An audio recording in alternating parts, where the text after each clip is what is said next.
Unit 8, Track 18. Hello everyone. In a few minutes we'll be setting off on our trip to the Palace of Com on Barney. There are a few things I should mention before we go, so please pay careful attention. Now, there are 3 groups of us on this trip, and we'll be using 3 coaches to get to and from the palace.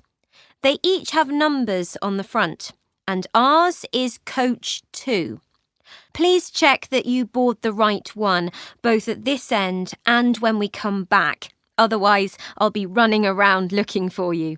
So, Coach 2. The palace is probably going to be very busy, so please stay close to me when we get there. If you lose me, head for the main gate, which is opposite the ticket office, and you'll find me there. Alternatively, call me on my mobile. The number's in your information pack. Your pack also contains a card called a Freedom Key. Keep hold of this, as you can use it to get money off in the cafes and restaurant at the palace. Now, these days, the palace is a museum, but you'll be surprised to hear that people still live there. No, they're not kings or queens, but local people who work at the palace and their families.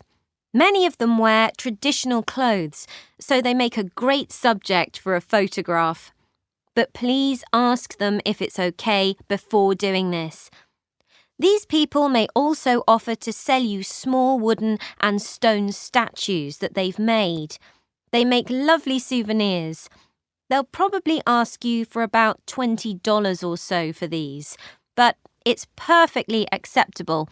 Indeed, it's usually expected to offer them less. 30% below the asking price would be an acceptable figure, but please don't try to go lower than that. The statues, by the way, are a copy of the large statue of King Hupugata, which is just inside the main gate. A quick word of warning.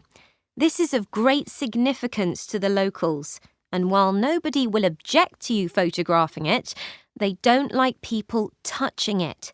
So hands firmly in pockets when you walk past him, please. Okay, so that's the boring stuff out of the way. Does anyone have any questions about the